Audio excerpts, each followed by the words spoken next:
Once upon a time, in the ancient days, there was a king who ruled over demons.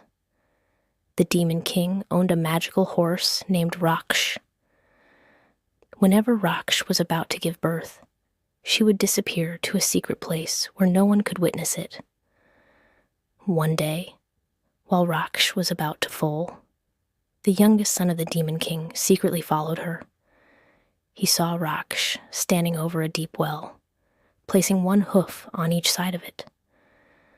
Just as the foal was born, the young prince caught the newborn colt and took it away. He cared for the colt lovingly until it grew into a magnificent horse. Sometime later, the prince's mother died, and the demon king married another woman. The new queen became jealous of the prince's magical horse. One day, while the king was away on a journey, the queen secretly visited the town sorcerer and asked him to help her obtain the horse. The sorcerer told her, "Cook a very salty meal for the prince, then place several snakes inside a water jar. After eating the salty food, he will become thirsty and drink from the jar. The snakes will bite him, and he will die. Then the horse will belong to you." But Raksh warned the prince not to drink from the jar. After eating the salty meal, the prince carefully poured the water into a bowl before drinking it, and the snakes could not harm him. When the queen failed, she returned to the sorcerer. This time he said, "Dig a deep pit and fill it halfway with spears and daggers. Cover it with a carpet and seat the prince upon it. He will fall inside and die." Again, Raksh warned the prince not to sit on the carpet, and once more the queen's plan failed. Desperate, the queen returned to the sorcerer for a third time. He said, "When the king returns tomorrow, stain your face yellow with turmeric and place dry bread beneath your clothes, so that when it cracks, the king will think your bones are breaking. Then tell him the only cure for your illness is the flesh of Raksh." The next morning, the prince visited Raksh. The magical horse sadly told him, "They plan to kill me. Your stepmother and the schoolmaster have joined together to stop you from returning home. Listen carefully. When you hear my first neigh, they will have opened the gate. At the second neigh, they will offer me water.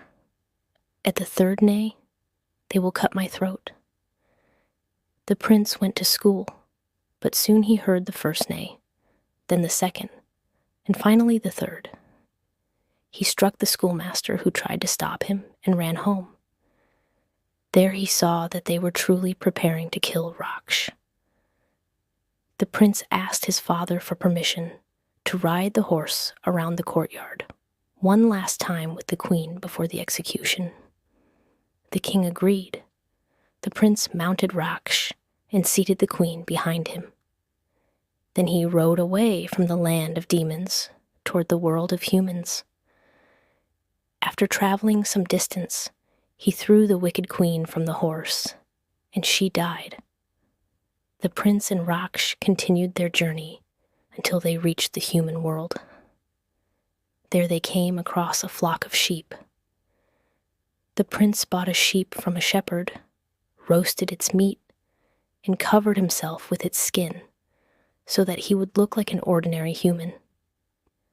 Then Raksh pulled several hairs from his wing and gave them to the prince, saying, "Whenever you need me, burn one of these hairs, and I will come to you immediately." The prince traveled on until he arrived at the garden of the human king's palace. There he saw the king's daughters and immediately fell in love with the youngest princess. He burned one of Raksh's hairs, and the magical horse appeared. The prince said, "I want clothes and an appearance like the people of this land." Raksh soon returned with everything he needed. The prince dressed himself beautifully and entered the garden. The princesses were playing in the water. As soon as the youngest princess saw the prince, she fell deeply in love with him. A week later, the king gave each daughter an apple and told them, "Throw your apple toward the man you wish to marry." The eldest daughter threw her apple toward the son of the right minister. The middle daughter threw hers toward the son of the left minister. But the youngest princess threw her apple toward the demon prince. Although the king was unhappy with his youngest daughter's choice, he could not oppose the love of his daughter in front of the people.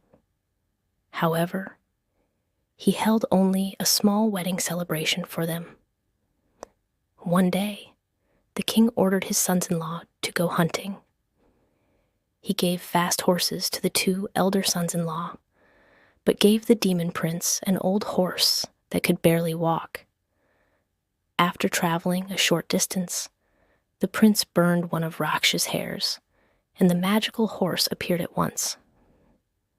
Riding Raksh, the prince hunted many fine animals, while the other 2 sons-in-law failed to catch anything.